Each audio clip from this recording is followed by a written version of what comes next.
ಎಲ್ಲರಿಗೂ ನಮಸ್ಕಾರ. Welcome back to ಎಜುಕೇ ಕನ್ನಡ ಯೂಟ್ಯೂಬ್ ಚಾನಲ್. ಈಗ ಆಲ್ರೆಡಿ ಕೊನೆ ವಿಡಿಯೋದಲ್ಲಿ ಮ್ಯಾಥಮೆಟಿಕ್ಸ್ದು SSLCದು ಫಸ್ಟ್ ಚಾಪ್ಟರ್ ಆಗಿರುವಂತಹ ರಿಯಲ್ ನಂಬರ್ಸ್ ಅನ್ನೋ ಚಾಪ್ಟರಿಂದ ಕೆಲವೊಂದಷ್ಟು ಪ್ರಾಬ್ಲಮ್ಸ್ನ ಸಾಲ್ವ್ ಮಾಡಿದ್ದೆ.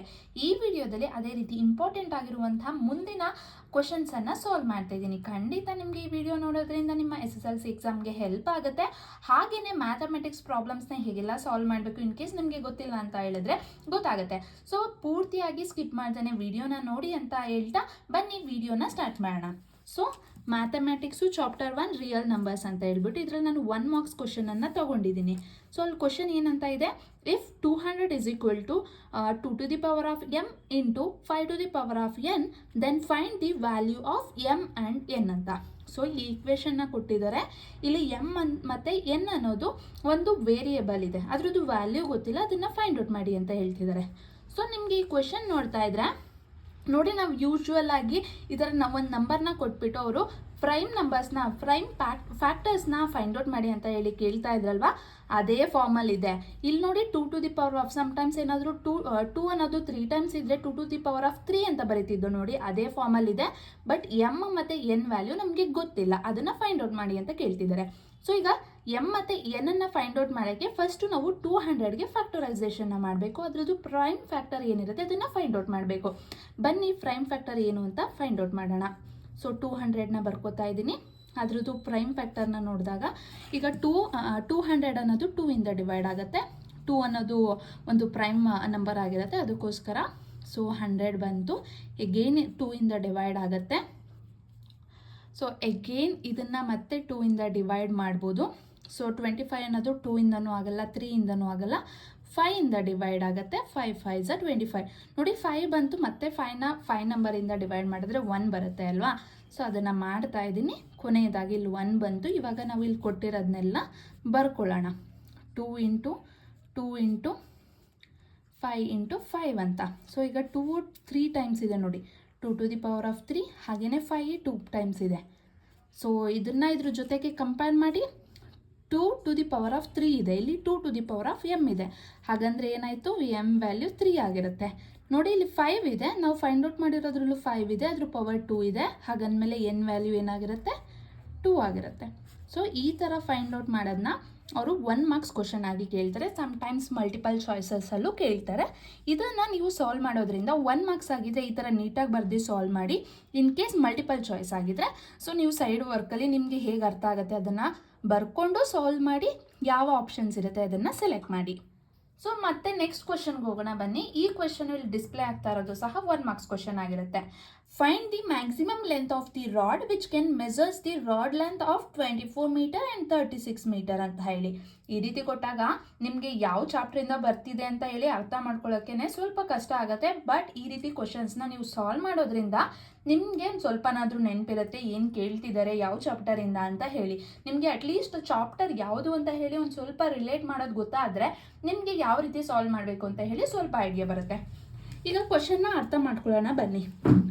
Maximum length of the rod ಅಂತ ಹೇಳ್ತಿದ್ದಾರೆ. ಸೊ ಅಂದರೆ ಮ್ಯಾಕ್ಸಿಮಮ್ ಅಲ್ಲಿಗೆ ಯಾವುದೋ ಒಂದು ವ್ಯಾಲ್ಯೂನ ಫೈಂಡ್ ಔಟ್ ಮಾಡಬೇಕು. Measure the rod length of 24 metre 36 metre ಅಂತ ಕೊಟ್ಟಿದ್ದಾರೆ.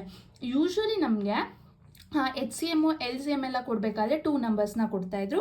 ಸೊ ಇಲ್ಲಿ 24 ಮತ್ತು 36ನ ಕೊಟ್ಟಿದ್ದಾರೆ. ಸೊ ಬರ್ಕೋತಾ ಇದ್ದೀನಿ. ಸೊ ಮ್ಯಾಕ್ಸಿಮಮ್ ಅಂತ ಕೇಳಿರೋದ್ರಿಂದ 2 ನಂಬರ್ಸ್ದು ನಾವು HCFನ ಫೈಂಡ್ ಔಟ್ ಮಾಡಬೇಕಾಗಿರುತ್ತೆ. ಮಿನಿಮಮ್ ಅಂತ ಕೇಳಿದ್ರೆ LCM ಆಗಿರುತ್ತೆ. ಸೊ ಇದನ್ನು ನೀವು ನೆನ್ಪಿಟ್ಕೋಬೇಕು. ಇವೆರಡರದ್ದು ಮ್ಯಾಕ್ಸಿಮಮ್ ಆಗಿ ಯಾವುದು ಫ್ಯಾಕ್ಟರ್ ಬರುತ್ತೆ ಅದನ್ನು ಅವರು ಕೇಳ್ತಾ ಇದ್ದಾರೆ. ಸೊ ಮ್ಯಾಕ್ಸಿಮಮ್ ಅಂತ ಬಂದಾಗ HCF, ಮಿನಿಮಮ್ ಅಂತ ಬಂದಾಗ LCMನ ಫೈಂಡ್ ಔಟ್ ಮಾಡಬೇಕು. ಇದನ್ನು ನೆನ್ಪಿಟ್ಕೊಳ್ಳಿ. ಸೊ ಈಗ HCFನ ಫೈಂಡ್ ಔಟ್ ಮಾಡಬೇಕು ಅಂತ ಹೇಳಿದ್ರೆ ನಾವು ಯಾವ ಪ್ರೈಮ್ ನಂಬರ್ನ ತಗೋತೀವಿ ಆ ಪ್ರೈಮ್ ನಂಬರಿಂದ ಎರಡೂ ನಂಬರೂ ಸಹ ಡಿವೈಡ್ ಆಗಬೇಕು. ಆವಾಗ ನಾವು HCFನ ಫೈಂಡ್ ಔಟ್ ಮಾಡೋಕ್ಕೆ ಸಾಧ್ಯ. ಸೊ ಇವಾಗ ನಾನು 2 ನಂಬರು ಸಹ 2 ಇಂದ ಡಿವೈಡ್ ಆಗುತ್ತೆ. ಸೊ 2ನ ತಗೋತಾ ಇದ್ದೀನಿ. 2 1s 2 2s 2 1s 2 8s. Again 2 number 2 ಇಂದ ಡಿವೈಡ್ ಆಗುತ್ತೆ. 2 6 12, 2 9s 18 ಅಂತ ಬರುತ್ತೆ. ಎಗೇನ್ ಇವೆರಡೂ ನಂಬರು 3 ಇಂದ ಡಿವೈಡ್ ಆಗುತ್ತೆ ನೋಡಿ. 3 2s 6, 3 3s 9. ಮತ್ತೆ ಇಲ್ಲಿ ಕೊನೆಯಲ್ಲಿ ಬಂದಿರುವಂತಹ ನಂಬರು ಎರಡೂ ಸಹ ಕಾಮನ್ ಆಗಿ ಯಾವ ನಂಬರಿಂದನೂ ಡಿವೈಡ್ ಆಗಲ್ಲ, ಒಂದನ್ನು ಬಿಟ್ಟು. ಸೊ ಈ ಕಡೆ ಏನಿರುತ್ತೆ ಇದಿಷ್ಟೂ ಸಹ HCF ಫ್ಯಾಕ್ಟರೈಸೇಷನ್ ಆಫ್ 24 ಮತ್ತು 36 ಆಗಿರುತ್ತೆ. ಇವಾಗ ಅವರು ಮ್ಯಾಕ್ಸಿಮಮ್ ಕೇಳಿರೋದ್ರಿಂದ ನಾವು HCFನ ತಗೋಬೇಕು. ಸೊ ಈ ಕಡೆ ಕಾಮನ್ ಆಗಿ ಡಿವೈಡ್ ಮಾಡುವಂತಹ ಪ್ರೈಮ್ ನಂಬರ್ಸ್ ಏನಿರುತ್ತೆ ಅದು HCF ಆಗಿರುತ್ತೆ. ಸೊ ಇಲ್ಲಿ ಬರ್ಕೋತಾ ಇದ್ದೀನಿ 2 × 2 × 3 ಅಂತ ಹೇಳಿ. ಸೊ ಇವಾಗ 2 2s 4, 4 3s 12. ಇದು ಏನಾಗಿರುತ್ತೆ HCF ಆಗಿರುತ್ತೆ. ಈ ಎರಡೂ ನಂಬರ್ದು HCF 12 ಆಗಿರುತ್ತೆ. ಸೊ ಇದನ್ನು ಅವರು ಈ ಪ್ರಾಬ್ಲಮಲ್ಲಿ ಕೇಳಿರೋದು. ನೀವು HCFನ ಫೈಂಡ್ ಔಟ್ ಮಾಡಬೇಕು ಅಂತ ಹೇಳಿ ನೀವು ತಿಳ್ಕೊಂಡ್ರೆ ನಿಮಗೆ 1 ಮಾರ್ಕ್ಸು ಪಕ್ಕಾ ಬಂದ ಹಾಗೆಯೇ ಇದನ್ನು ಅರ್ಥ ಮಾಡ್ಕೊಳ್ಳೋದ್ರಲ್ಲೇ ಈ ಕ್ವಶನ್ದು ಟ್ವಿಸ್ಟ್ನ ಅವರು ಕೊಟ್ಟಿರ್ತಾರೆ. ನೆಕ್ಸ್ಟು ಮತ್ತೊಂದು 1 ಮಾರ್ಕ್ಸ್ ಕ್ವಶನ್ನ ನೋಡೋಣ ಬನ್ನಿ. Right the number which has only 7 and 3 as it's prime factor. So ಇದರಲ್ಲಿ ನೀವು ಪ್ರಾಬ್ಲಮ್ನ ಸಾಲ್ವ್ ಮಾಡಬೇಕು ಅಂತ ಏನಿಲ್ಲ, ಕ್ವೆಶನ್ನ ಅರ್ಥ ಮಾಡಿಕೊಂಡು ಸ್ವಲ್ಪ ಥಿಂಕ್ ಮಾಡಿ ಆನ್ಸರ್ ಮಾಡಬೇಕಾಗತ್ತೆ. ಈಗ ಅವ್ರು ಏನು ಕೇಳ್ತಿದ್ದಾರೆ, ಯಾವುದೋ ಒಂದು ನಂಬರ್ನ ಫೈಂಡ್ ಔಟ್ ಮಾಡಬೇಕು, ಆ ನಂಬರ್ದು ಪ್ರೈಮ್ ಫ್ಯಾಕ್ಟರ್ ಏನಾಗಿರಬೇಕು ಅಂದರೆ 7 ಮತ್ತು 3 ಮಾತ್ರ ಆಗಿರಬೇಕು, ಇನ್ನು ಯಾವುದೇ ರೀತಿಯಾದಂತಹ ಪ್ರೈಮ್ ಫ್ಯಾಕ್ಟರ್ ಅದಕ್ಕೆ ಇರಬಾರ್ದು ಅಂತ ಹೇಳಿ ಕೇಳ್ತಿದ್ದಾರೆ.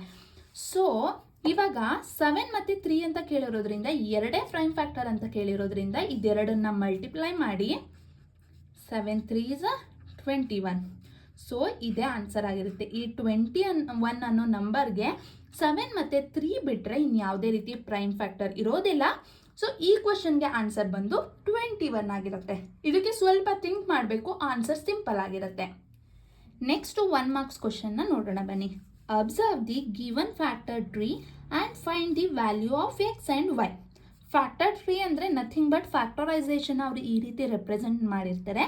ಅದರಲ್ಲಿ ವ್ಯಾಲ್ಯೂನ ಎಕ್ಸ್ ಮತ್ತು ವೈದು ವ್ಯಾಲ್ಯೂನ ಫೈಂಡ್ ಔಟ್ ಮಾಡಿ ಅಂತ ಕೇಳಿದ್ದಾರೆ. ಎಕ್ಸ್ ಇಲ್ಲಿದೆ, ವೈ ಇಲ್ಲಿದೆ. ಸೊ ಇದನ್ನು ನೋಡ್ತಿದ್ದ ಹಾಗೆಯೇ ನಿಮಗೆ ಅರ್ಥ ಆಗಬೇಕು ಫ್ಯಾಕ್ಟರೈಸೇಷನ್ ಮಾಡಿರೋದು ಅಂತ. ಇಲ್ಲೂ ನೋಡಿ ಫ್ಯಾಕ್ಟರ್ ಟ್ರೀ ಅಂತ ಹೇಳ್ತಿದಾರಲ್ವ, ಇದು ಫ್ಯಾಕ್ಟರೈಸೇಷನ್ ಇಸ್ ನಥಿಂಗ್ ಬಟ್ ನೀವು ಆಲ್ರೆಡಿ ಪ್ರೈಮ್ ಫ್ಯಾಕ್ಟರೈಸೇಷನ್ ಮಾಡೋದು ಹೆಂಗಿದೆ ಅಂತ ಹೇಳಿ ಗೊತ್ತಿದೆ, ಯಾವ ರೀತಿ ಮಾಡಬೇಕು ಅಂತ ಹೇಳಿ. ಈಗ ಪ್ರೈಮ್ ಫ್ಯಾಕ್ಟರೈಸೇಷನ್ನ ಮಾಡೋಣ ನೋಡಿ.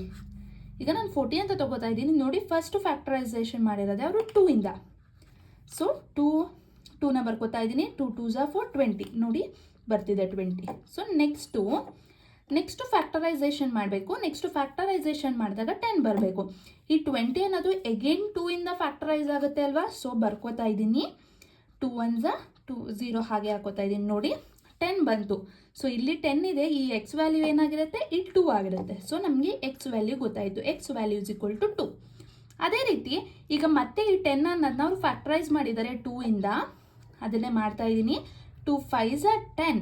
ಸೊ ಈ 10 ಅನ್ನೋದು 2 ಮತ್ತು 5 ಇಂದ ಆಗುತ್ತೆ. 2 ಮತ್ತು 5 ವೈ ಜಾಗದಲ್ಲಿ ಏನು ಬರುತ್ತೆ 5 ಬರುತ್ತೆ. ಇದಿಷ್ಟು ಈ ಮಾರ್ಕ್ಸ್ದು ಆನ್ಸರ್, ಈ ಕ್ವಶನ್ದು ಆನ್ಸರ್ ಆಗಿರುತ್ತೆ. ಇದಕ್ಕೆ 1 ಮಾರ್ಕ್ಸ್ನ ಅವರು ಕೊಡ್ತಾರೆ. ಸೊ ಇದನ್ನು ನೋಡ್ತಿದ್ದ ಹಾಗೇ ಫ್ಯಾಕ್ಟರೈಸೇಷನ್ ಅಂತ ಹೇಳಿ ನೀವು ಅರ್ಥ ಮಾಡ್ಕೋಬೇಕು. ಈ ರೀತಿ ಫ್ಯಾಕ್ಟರೈಸೇಷನ್ ಮಾಡಿಬಿಟ್ಟು ಅವರು ಇಲ್ಲೇ ಕ್ಲೂನ ಕೊಟ್ಟಿರ್ತಾರಲ್ವ, ಯಾವಾಗ ಯಾವ್ದು ಬರಬೇಕು ಅಂತ ಹೇಳಿ. ಇದರಲ್ಲಿ ನೀವು ಇದನ್ನು ಎರಡನ್ನೂ ಮ್ಯಾಚ್ ಮಾಡ್ತಾ ಎಕ್ಸ್ ಮತ್ತು ವೈ ವ್ಯಾಲ್ಯೂನ ಫೈಂಡ್ ಔಟ್ ಮಾಡಿದ್ರೆ ಆಯಿತು. ಸೊ ಇದಕ್ಕೆ ಬಂದು ಅವರು 1 ಮಾರ್ಕ್ಸು. ತುಂಬ ಟೈಮ್ನ ವೇಸ್ಟ್ ಮಾಡೋ ಹಾಗಿಲ್ಲ, ಏಕೆಂದರೆ ನಿಮಗೆ ಕ್ವಶನ್ ಪೇಪರಲ್ಲಿ ಇನ್ನೂ ತುಂಬ ಕ್ವಶನ್ಸ್ ಇರುತ್ತೆ. ಕೆಲವೊಂದಷ್ಟು ಕ್ವಶನ್ಗಳು ತುಂಬ ಟೈಮ್ ಬೇಕಾಗುತ್ತೆ. ಸೊ ಇದನ್ನು ಪ್ರಾಕ್ಟೀಸ್ ಮಾಡಿ ಅರ್ಥ ಮಾಡ್ಕೊಳ್ಳೋದು ತುಂಬ ಇಂಪಾರ್ಟೆಂಟ್ ಆಗಿರುತ್ತೆ. ಸೊ ಇದಿಷ್ಟು ರಿಯಲ್ ನಂಬರ್ಸಲ್ಲಿ ಇಲ್ಲಿವರೆಗೆ ನಾನು 1 ಮಾರ್ಕ್ಸ್ ಕ್ವಶನ್ಸನ್ನು ಎಕ್ಸ್ಪ್ಲೈನ್ ಮಾಡಿದ್ದೀನಿ. ಐ ಹೋಪ್ ನಿಮಗೆ ಇಷ್ಟ ಆಗುತ್ತೆ. ಈ ಎಲ್ಲ ಕ್ವಶನ್ಸ್ ಬಂದು ಟೆಕ್ಸ್ಟ್ ಬುಕ್ಕಲ್ಲೂ ಇರುತ್ತೆ, ಆದರೆ ಕೆಲವೊಂದಷ್ಟು ಲಾಸ್ಟ್ ಇಯರ್ ಕ್ವಶನ್ ಪೇಪರಿಂದ ತೊಗೊಂಡು ಸಾಲ್ವ್ ಮಾಡಿರುವಂತಹ ಕ್ವಶನ್ಸ್ ಇದು. ಸೊ ತುಂಬ ಇಂಪಾರ್ಟೆಂಟ್ ಆಗಿರುತ್ತೆ. ಇನ್ ಕೇಸ್ ನಿಮ್ಮ ಎಕ್ಸಾಮ್ಗೂ ಸಹ ಇದೇ ರೀತಿ ಕ್ವಶನ್ ಬರ್ಬೋದು, ಆದರೆ ಇದೇ ಕ್ವಶನ್ ಬರುತ್ತೆ ಅಂತ ಇಲ್ಲ, ಇದೇ ಪ್ಯಾಟರ್ನಲ್ಲಿ ಬೇರೆ ನಂಬರ್ಸನ್ನು ಚೇಂಜ್ ಮಾಡಿ ಇದೇ ರೀತಿ ಕ್ವಶನ್ಸ್ನ ಕೇಳ್ತಾರೆ. ಸೊ ಕ್ವಶನ್ಸಲ್ಲಿ ನಂಬರ್ ಚೇಂಜ್ ಆಗ್ಬೋದು, ಆದರೆ ಸಾಲ್ವ್ ಮಾಡುವಂತಹ ಮೆಥಡು ಚೇಂಜ್ ಆಗಲ್ಲ ಅಲ್ವಾ. ಅದಕ್ಕೋಸ್ಕರ ಈ ರೀತಿಯಾದಂತಹ ಕ್ವಶನ್ಗಳನ್ನ ಸ್ವಲ್ಪ ಪ್ರಾಕ್ಟೀಸ್ ಮಾಡಿ. ನಿಮಗೆ ಈ ಥರ ಮೆಥಡು ಎಲ್ಲ ಮೆಥಡಲ್ಲೂ ನಾನು 1 ಕ್ವಶನ್ನ ಎಕ್ಸ್ಪ್ಲೈನ್ ಮಾಡಿದ್ದೀನಿ. ಸೊ ನಿಮ್ಗೇನಾದರೂ 1 ಮಾರ್ಕ್ಸ್ ಕ್ವಶನಲ್ಲಿ ಈ ಥರ ಬಂದಾಗ ನಿಮಗೆ ನೆನಪಾಗಬೇಕು ಯಾವ ರೀತಿ ಕ್ವಶನ್ಸ್ನ ಅರ್ಥ ಮಾಡ್ಕೋಬೇಕು, ಯಾವ ರೀತಿ ಸಾಲ್ವ್ ಮಾಡಬೇಕು ಅಂತ ಹೇಳಿ.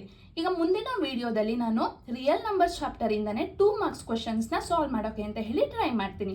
ನಿಮಗೆ ಈ ವಿಡಿಯೋ ಇಷ್ಟ ಆಗಿದೆ ಲೈಕ್ ಮಾಡಿ, ಶೇರ್ ಮಾಡಿ, ಹಾಗೆ ಸಬ್ಸ್ಕ್ರೈಬ್ ಮಾಡೋದನ್ನ ಮರಿಬೇಡಿ. ಧನ್ಯವಾದಗಳು.